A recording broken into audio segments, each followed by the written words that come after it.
जय हिंद। मैं नीतू सिंह किसान बिल पर चर्चा करना चाहूँगी। लोग बहुत उलझन में हैं। किसान, गांव में किसान, ग्रामीण भूमि से जुड़ा हुआ, जिसकी मेहनत का हम सब खाना खा के सोते हैं, उस किसान के बारे में मैं चर्चा करना चाहूँगी। क्योंकि अभी मालूम हफ्ते भर से पता चला कि किसान बिल करके कि किसानों का बिल करके राज्यसभा से कोई बिल पास हो गया, जिसमें सरकार ने चर्चा भी नहीं करवाई, बहस भी नहीं की। बहस मीन्स विपक्षी पार्टियों से पूछताछ की जाती है कि भाई सब ठीक है, मेल जोल करके ही कोई नियम का पालन किया जाता है। और पहले जिनके बारे में बिल होता है कि भाई आपको ये सब पसंद है, कुछ भी करने के लिए पूछना होता है, तो जो किसानों से पूछा गया तो ये जो बिल है उनको पसंद नहीं है, उनके विरुद्ध है। और फिर जब ये उलझन फैली और जब देखा कि लोग नाराज़ हैं, तो मैंने जानना चाहा, तो पता चला कि 5 जून को उसको लोकसभा से पास करवाया था, जबकि कोरोना चल रहा था देश में और सब बंद था, कोई पब्लिक नहीं निकल सकती थी, कोई काम नहीं हो सकता था। उस दौरान पे चोरी छुपके और इस तरह से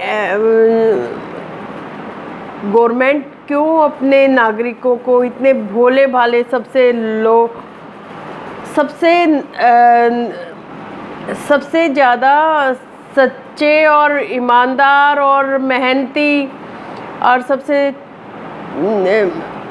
कमज़ोर तबके, जिसको कमज़ोर कहें या ताकतवर कहें, ये दोनों ही बात है। तो इतने सीधे सच्चे भोले भाले हमारे किसान के साथ छल और चोरी छुपके गवर्नमेंट ने क्यों किया, तो ये जिज्ञासा जागनी और अता पता करना मेरा भी फ़र्ज़ और हम सबका फ़र्ज़ बन गया। और उसी से चर्चाएं चलनी। फिर गवर्नमेंट वही बहाने लगा रही थी, विपक्ष कह रही है या दूसरे बोल रहे हैं, कोई कह रहा है तो कोई वजह होगी। और फिर जब जाना तो मुझे उसमें सच्चाई नज़र आई।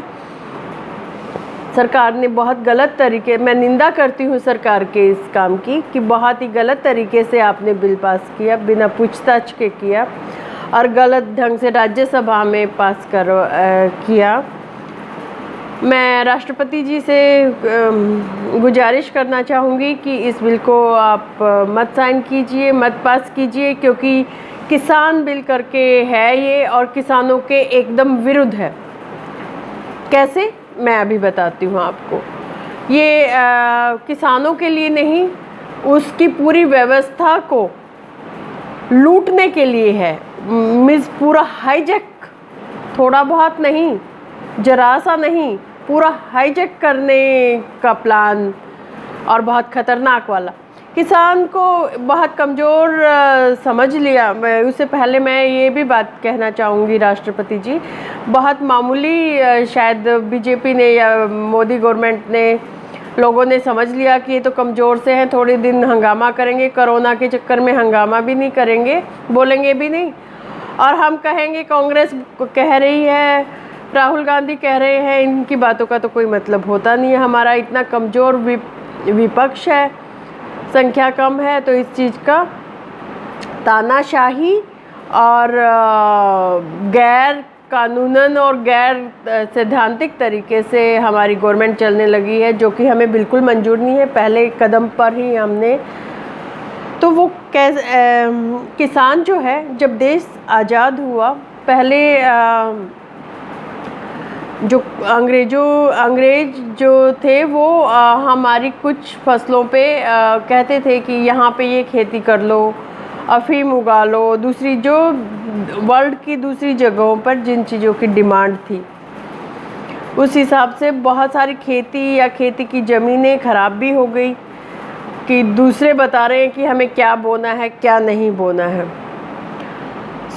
आज़ादी के बाद सबसे पहली चिंता और सबसे पहली कोशिश यही हुई कि कोई भूखा ना सोए और खेती को अच्छा करे, ताकि हमें इतनी जनसंख्या वाला देश है, इतना बड़ा हमारा देश है कि हमें किसी से खाना मांगना ना पड़े, हमारी थाली में सब कुछ आए और हेल्दी आए। आप सोचिए कोरोना के टाइम में अगर हमने दुनिया में कोरोना किस तरह से फैला और उनकी क्या हालत है, हमें होकर भी अगर हमारा इम्यून सिस्टम कितना अच्छा है, तो वो ऑर्गेनिक तरीके का जो हमारा खान पान है या हमारा खाना है या जो भोजन है किसान जितना शुद्ध देता है, इतने उसके वजह से हम लोग कोरोना की मार से भी बच गए। लेकिन गवर्नमेंट के छल से मुझे बहुत बुरा लगा, बहुत ख़राब महसूस हो रहा है। लेकिन ये छोड़ देने वाली बात नहीं है, क्योंकि कोई अनजान या तो किसान इतना ज़रूरी है। अब ये किसान बिल करके किसान के विरुद्ध में कैसे है, इसकी मैं चर्चा करना चाहूँगी। सबसे पहले ये लोग बोल रहे हैं किसान की मर्जी है कि वो कहीं भी अपने आड़ती की बजाय वो कहीं भी अपना सामान बेच ले, उसके छूट है। तो स्टेट में तो वो अगर उसमें नॉलेज है और उसको सुविधाएं हैं और वो कर सकता है, तो स्टेट में तो वो वैसे भी कहीं भी बेच सकता था अपने स्टेट में। लेकिन बेचारे की उसकी सुविधाएं बहुत कम होती हैं। एक कच्चा पक्का सा मकान होता है, पहले बैलों की जोड़ी होती थी, आजकल मांग मूंग के एक दूसरे से इस तरह से करके हमारे किसान सबसे गरीब हैं। वो कर्जे लेकर खेती करते हैं और वो भी पूरा नहीं पड़ पाता। वो कितनी खुदकुशियाँ आप देखने को शर्म आनी चाहिए एक्चुअली ये सब चीज़ें देखकर। और उसके बावजूद आपने उनको जो जहर देने का कानून मैं बता रही हूँ ना, कि इस तरह से करके हमारा किसान बड़ी मुश्किल से हमारे लिए खाना पैदा कर रहा है और बहुत मिनिमम रेट में, काफ़ी आराम से सब मेरे ख्याल में खाकर तो सब कोई सोता होगा हिंदुस्तान में। खाना तो मिल ही रहा है सही रेटों पे, लेकिन उस बेचारे को इतनी सुविधाएं नहीं है। अब जो गवर्नमेंट ये बोल रही है कि आपकी मर्जी है कि आप कहीं भी बेच लो, ये किसान के लिए नहीं, ये वो बिजनेसमैन और बड़े बिजनेसमैन, उसका जो लोकल बिजनेसमैन है, जो आड़ती है या शहर का, उसके लिए नहीं, बाहर, क्योंकि उनको स्टेट का टैक्स देना पड़ता और जगह जगह मंडियों में रजिस्ट्रेशन करवाना पड़ता। ये छूट उस बिजनेसमैन को दी गई है कि आप किसी से भी कांटेक्ट कीजिए और आप सामान उठा लीजिए। जो बड़ा बिजनेसमैन होगा वो ही हाईजैक करेगा ना, फिर वो लोकल जो है उनके लिए भी मुसीबत आएगी। तो ये सुविधा जो है किसान का बोल के ये बिजनेसमैन का फ़ायदा किया है नंबर 1, तो वो झूठ, इसमें किसान का कोई फ़ायदा नहीं है। क्योंकि वो जो आड़ती है, जो उस शहर का जो आड़ती है, वो उसके एक तरह से बैंक है। वो किसी कोई मेडिकल प्रॉब्लम होती है, उसके घर में शादी ब्याह होते हैं, तो वो उनसे पैसे उधार में भी ले आता है, एडवांस भी ले लेता है कि मेरी फसल तो आने वाली है। आड़ती को भी मालूम है कि ये कहाँ जाने वाला है, 6 महीने में, साल में, 2 साल में निपटा देगा वो, और उस थोड़े बहुत पैसे काटते रहते हैं। उनका आपस में ये रिलेशन जो है एक घरेलू टाइप सा वो चला है हमेशा से। उनको ऐसी नॉलेज है और आदत है और दे आर कंफर्टेबल। एक चेन है, एक वो बिचौलिए नहीं है। बिचौलिया ये जो ऊपर से हाईजैक हो रहा है बिजनेसमैन, और जो बड़ा बिजनेसमैन है वो उस दुकानदार को भी ख़राब कर रहा है, उस किसान को भी ख़राब कर रहा है। क्योंकि एक बार वो भाव बढ़ा देगा साल में, 6 महीने में, गवर्नमेंट भी अपनी पक्की करने के लिए आपको मिनिमम की बात है ना, उसकी कीमत और उसका मेहनत का तो मिलता भी नहीं है। मिनिमम पे ही अटके पड़े हो आप लोग कि मिनिमम प्राइस मिल जाएगा।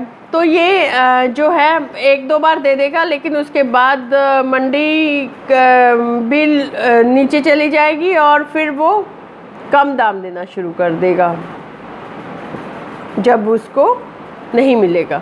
तो नंबर 1 ये सुविधा जो है बड़े बिजनेसमैन के लिए है। नंबर 2, एक सुविधा किया कि आपको टैक्स नहीं देना, ना स्टेट गवर्नमेंट को, ना मंडियों में रजिस्ट्रेशन करवाने की ज़रूरत, आप बस ले लीजिए। नंबर 2 किया जमाखोरी का, कि अभी गवर्नमेंट के कंट्रोल में है कि भाई कोई ज़्यादा चीज़ें जमा ना कर सके। इसका इफ़ेक्ट जो है 70% 80% पब्लिक पे पड़ने वाला है इसी किसान बिल का।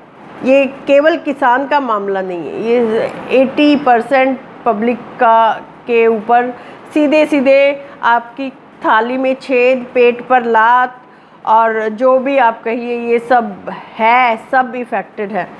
जब वो बिजनेसमैन जमाखोरी करेगा, इसकी छूट दे दी उसको कि आप जितना चाहे जमा कीजिए। किसान के पास तो 1 रूम 2 रूम, उसके पास तो रहने को ठिकाने नहीं होते, उसको अगली फसल भी बोनी है, तो वो उसके पास तो जगह ही नहीं है ना स्टोरेज की। करेगा कौन? वो जो बिजनेसमैन है वो करेगा, और वो बहुत सारा करेगा। एक बार सारा फसल उठा लेगा, पूरे हो सकता है कि पूरे स्टेट की उठा ले, वो इतना बड़ा बिजनेसमैन हो सकता है। और फिर वो देगा नहीं जब ज़रूरत होगी पब्लिक को। वो 10 रुपए की चीज़ को जब 100 रुपये में जब देगा तो पब्लिक को भी पता चलेगा, और बेचारा किसान को तो वो 10 मिलेंगे कि नहीं मिलेंगे मालूम नहीं। उसमें भी वो कहेगा कैसी क्वालिटी है, कैसी वैरायटी है, सब कुछ करके वो उस फसल को नेगलेक्ट कर सकता है, क्वालिटी देखी जाएगी। तो नंबर 2 ये फ़ायदा भी बिजनेसमैन का है, ये किसान का नहीं है, किसान के विरुद्ध में है। ओके। नंबर 3 जो है इसके बाद उसमें है कि ये सब चीज़ें जो एग्रीमेंट है उसमें क्वालिटी देखने के लिए कि भाई आपका क्वालिटी कैसा होगा, फसल जो उगाई जाएगी उसकी क्वालिटी कैसी होगी, ये देखने के लिए सरकार कुछ लोगों को नियुक्त करेगी। अब सरकार नियुक्त करेगी तो वो सरकार के बंदे होंगे, तो करप्शन बढ़ेगा, और वो किसान के फेवर में तो बात नहीं करेगा। वो तो उस मोटी मुर्गी के जो बड़ा बिजनेसमैन है, हमेशा ही पावरफुल, ज़्यादा पैसे वाला, ये दुनिया उसी पे झुकती है। तो वो बेचारा किसान तो ये तीनों जो नियम है, दूसरा बता दिया, वो भी किसान के विरुद्ध में है जमाखोरी करना, और पब्लिक के भी विरुद्ध में है, और देश के भी विरुद्ध में है कि वो प्राइवेट सेक्टर क्राइसिस मचा सकते हैं पब्लिक पे। और जो चीज़ हमें 10 रुपये की या 20 रुपये की या 30-40 की मिलनी चाहिए, वो हमें 100 रुपये की बेचने वाला है। और जब वो बहुत सारा माल इकट्ठा कर लेगा तो वो किसान से अगले साल पता नहीं बोलेगा मुझे तो नहीं चाहिए तुम्हारा, मेरे पास तो अपना ही बहुत है। तो वो पब्लिक को पुराना माल बेचेगा, क्योंकि वो जो इतना जमा कर लिया है हमें भी फ्रेश नहीं मिलने वाला, जैसे अब मिल जाता है ना कि भाई सीजन के टाइम पे। तो पब्लिक को भी नुकसान है और किसान को तो है ही है। तो ये जमाखोरी से हो गया। और ये जो क्वालिटी देखेंगे जो गवर्नमेंट के बंदे, उसमें करप्शन फैलेगा कि बेचारा किसान उसमें भी मारा जाएगा। चौथी बात ये है कि एक और उसके विरुद्ध जो है, जो क्वालिटी चेक करेगा, वो कोर्ट में भी बेचारा नहीं जा सकेगा। किसान के लिए नहीं, ये बिजनेसमैन के फेवर का है। सारी सुविधाएं जो हैं बड़ा जो मल्टीनेशनल या अंबानी या कोई भी आप लगा लीजिए, जो पहले बहुत सारे राजे मिला के एक पूरा जॉइंट कंट्री बनाया था, अब ये हर चीज़ों को इस तरह से प्राइवेट करने लगे हैं, एक तरह से देश को बेचने वाली का सिस्टम है। सो तीसरा जो है वो ये है कि वो बिजनेसमैन जो होगा वो आपको अपनी मर्जी से आप खाद बीज जो है वो देगा, और वो क्वालिटी कैसी होगी वो भी वो बीच वाला बंदा तय करेगा, और वो पता नहीं अच्छा देगा या नहीं देगा, लेकिन आपसे दाम तो अच्छे वाले के ही ले लेगा। और वो तय करेगा अगर आप अपनी मर्ज़ी से अपनी फसल नहीं उगा सकेंगे, जैसे वो यहाँ पे बोलेगा जी यहाँ आप दालें उगाओ और आपको गेहूँ उगाने का मन है, तो ये वो तय करेगा कि आपको उगाना क्या है, उसके फ़ायदेमंद क्या है। सो हर तरह से। और आखिरी पॉइंट, ज़मीन आपकी होगी, ज़मीन आपकी होगी और उस पर लोन वो ले सकेगा। उसने लीज़ पे ले ली तो वो उस पे लोन लेगा, साल 6 महीने में एग्रीमेंट कैंसिल कर देगा, 2 साल में बैंक तो बोलेगा जी दो मुझे पहले मेरा चुकता करो, और किसान के पास तो बेचारे के पास पहले ही नहीं है।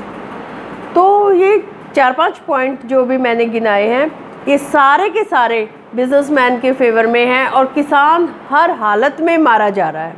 अब जो सिस्टम है कि बेचारा तो बाहर के बड़े बड़े जो कंट्रोल में भी नहीं आने वाले ऐसे लोगों को, ऐसे बिचौलियों को और बहुत सारों को एक जो उसका क्वालिटी चेक करेंगे उन लोगों को, उस बिजनेसमैन को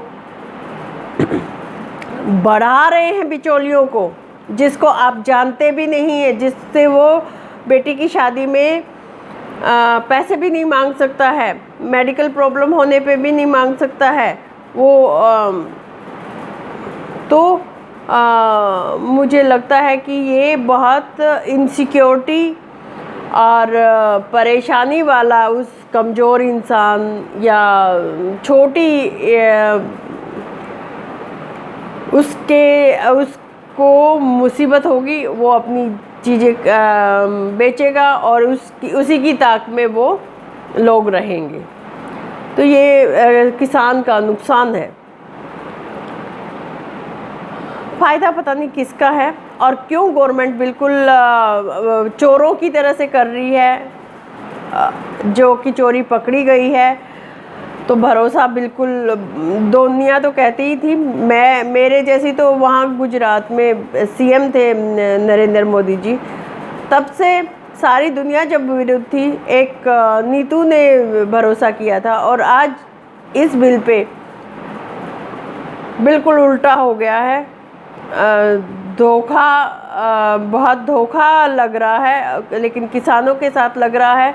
तो आप ये जान लीजिए, एक हो जाइए, शांति रखिए। पहले तो इसके लिए लड़ना पड़ेगा, ये हमें मानना नहीं है, ये लागू नहीं होने देना। इससे हमारे देश की सुरक्षा पे खतरा है, इससे हमारी 80% पब्लिक पे, इससे हमारी अर्थव्यवस्था पे फ़र्क पड़ेगा। कंट्रोल कोई वो करेगा ना बिजनेसमैन, कितना करप्शन है, वैसे ही आते कितनी चीज़ें ख़राब है। और इससे इकनॉमी पे फ़र्क पड़ेगा, गरीब इंसान पे पड़ेगा। बीच के जो लोग नौकरी पेशा लोग हैं उनको जब महंगा सामान, महंगी सब्जियां, महंगा अनाज मिलेगा, अनाज की बनी हुई चीज़ें महंगी मिलेंगी, तो उस वक्त, और ये एकदम नहीं होगा। अब तो गवर्नमेंट को वो करेगी तो हम दे रहे हैं जी, उसी रेट पे दे रहे हैं। साल 6 महीने में ये कहेंगे हमारी तो गवर्नमेंट नहीं, ये गवर्नमेंट कर गई, वो गवर्नमेंट कर गई।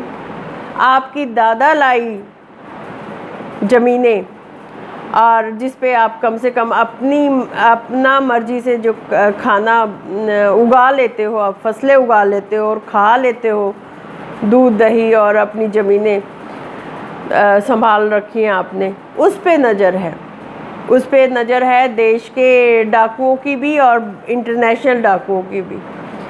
सो ये बहुत बुरा है, बहुत बुरा सलीका है।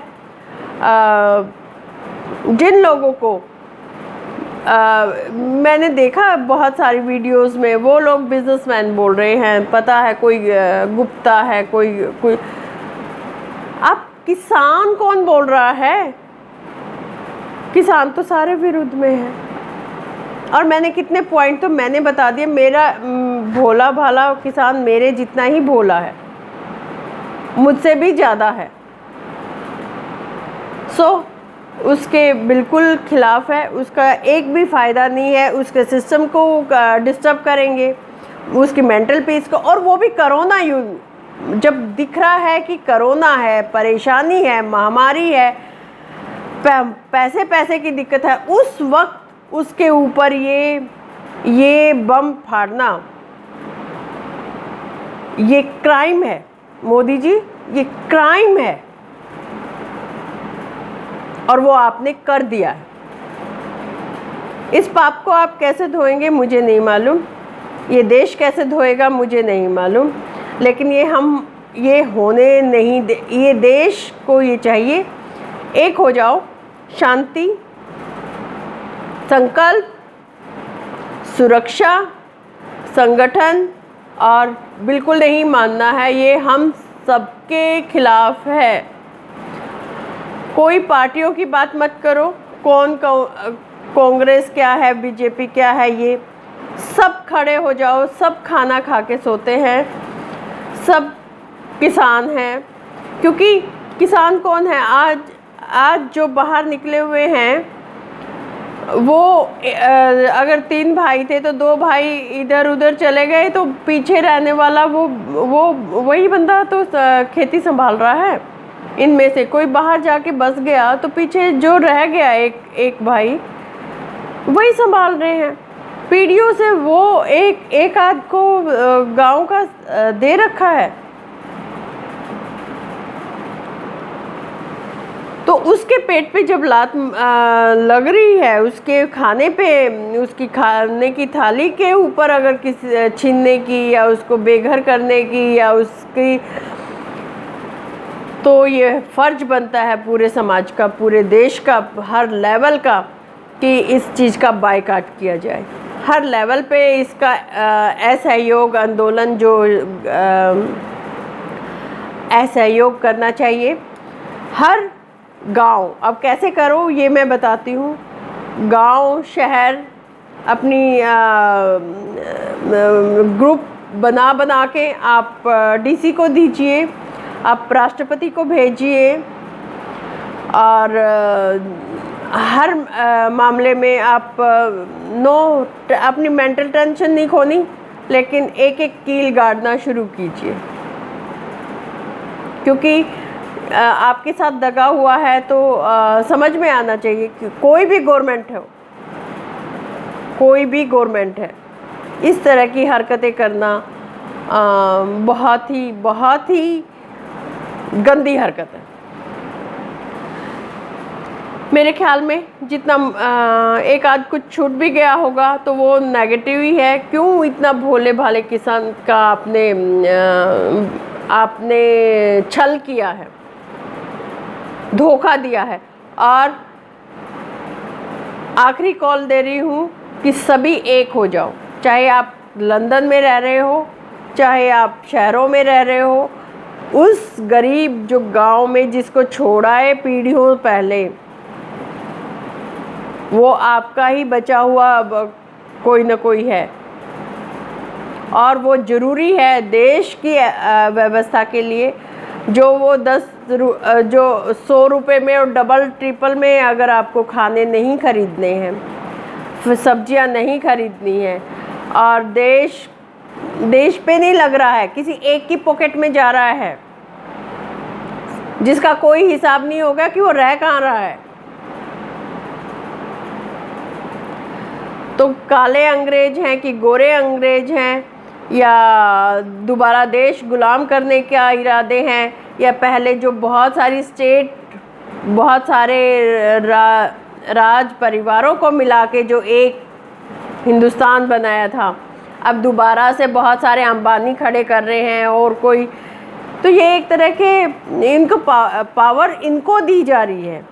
तो ये मेरे देश की नीति और नीयत ये गड़बड़ है।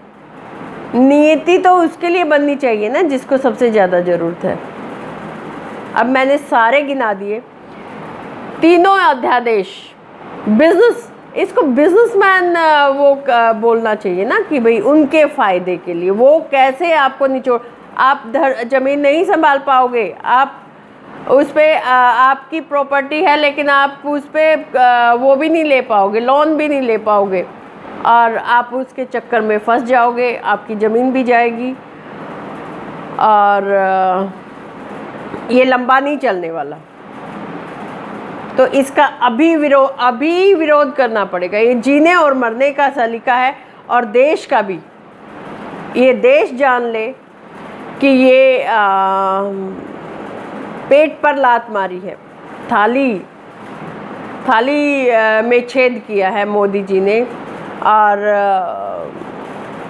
इसको तुरंत रोकना है। और जिनकी नीयत ख़राब हो गई तो मैं मेरे मन में मैं बता चुकी हूँ कि ब्रेक लग चुका है, लेकिन मुझे नहीं लगता कि अभी वो रहने लायक हैं या उन पे भरोसा किया जा सकता है। ये चुटकुले बहुत हो गए कि पप्पू कौन है और गप्पू कौन है और झूठा कौन है और मुहावरे कौन है, ये सब ख़त्म हुए। जो सच है वो सामने आया है। जो किसानों के साथ धोखा कर सकता है, जो जवानों के साथ धोखा कर सकता है और सिर्फ 2 महीने से अर्नव को लगा रखा है झुनझुना बजाने के लिए, दीपिका को नचाओ, एक सुसाइड को 3 महीने तक चलाओ। It is so bad. कहीं भी देख लो पॉलिटिशियनों को क्यों नहीं हो रहे हैं, वो नहीं लेते क्या ड्रग्स, उनके बच्चे नहीं ले रहे। हर शहरों में कोनों किनारों पे हर जगह चेक करो ना। और तुम्हारी नॉलेज में नहीं है क्या, तुम्हें पता नहीं है, अंधे हो। तो बहुत करप्शन की हर किसी को आदत है, ड्रग्स की हर किसी को आदत है और एक चीज़ बोल के और करना कुछ और, कोरोना के चक्कर में आपके थाली पे कब्जा कर लेना या इस तरह का करना, ये बहुत ही बुरी बात है। अलर्ट हो जाइए, खड़े हो जाइए। लायक है तो एक और संगठन को कुछ भी पार्टियों के चक्कर में बिल्कुल मत पड़ो, अपने झंडे लेके बिल्कुल मत चलो और शांति, सुरक्षा, संकल्प,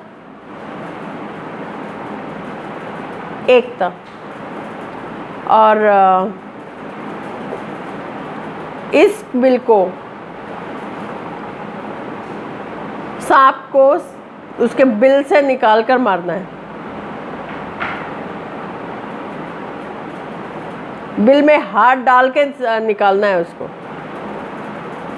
और छोड़ना नहीं है। पता लगना चाहिए कि तो साबित कीजिए।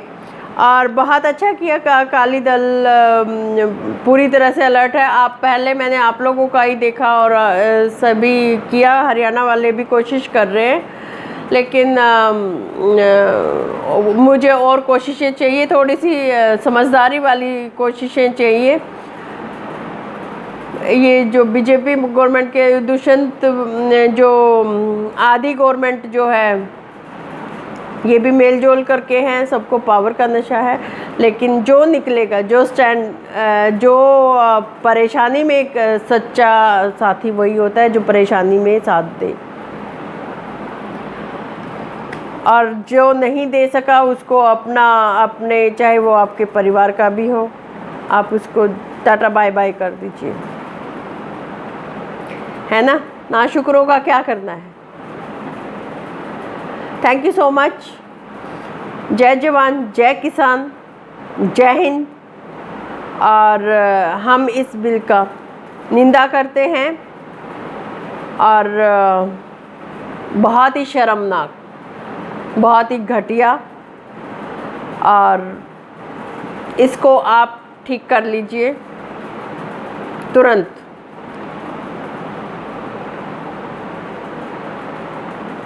और राष्ट्रपति जी, मुझे मालूम होता है कि मेल जोल वाले ही पसंद नापसंद वाले लोग ही होते हैं। ये बिल नहीं, इसके लिए फिर पूरा देश इकट्ठा होगा तो बहुत आपको मुसीबत होने वाली है। आपकी जेब से तो कुछ नहीं जाएगा, लेकिन ये 80% जनसंख्या का सवाल है, सिर्फ किसानों का नहीं है। मैंने अभी अभी बता दिया, कितने पॉइंट गिनाए आप देख लीजिए, पांचों के पांचों पता नहीं किस बिजनेसमैन की पॉकेट वो स्टेट का है ना और कुछ का है, गवर्नमेंट के कंट्रोल में होना चाहिए कि मूल्य क्या तय करे, क्वालिटी क्या देखे, सब। तो ये नहीं चाहिए, हमें ऐसे ही रहने दो। हाँ, सुखी है मेरा किसान उस आड़ती के साथ, और उधार के फौरन वाले बिचौलिए नहीं चाहिए, मोटे मोटे जिनसे आपका कोई कनेक्शन भी ना बढ़ता हो, वो नहीं चाहिए। वो गांव वाला आड़ती ठीक है, किसान को वो खुश है उसके साथ। Thank you so much. जय जवान जय किसान, खुश रहो, आबाद रहो और संघर्ष करो। और जब तक वो बिल से वो सांप ना निकले, उसको निकालना है और फिर उसको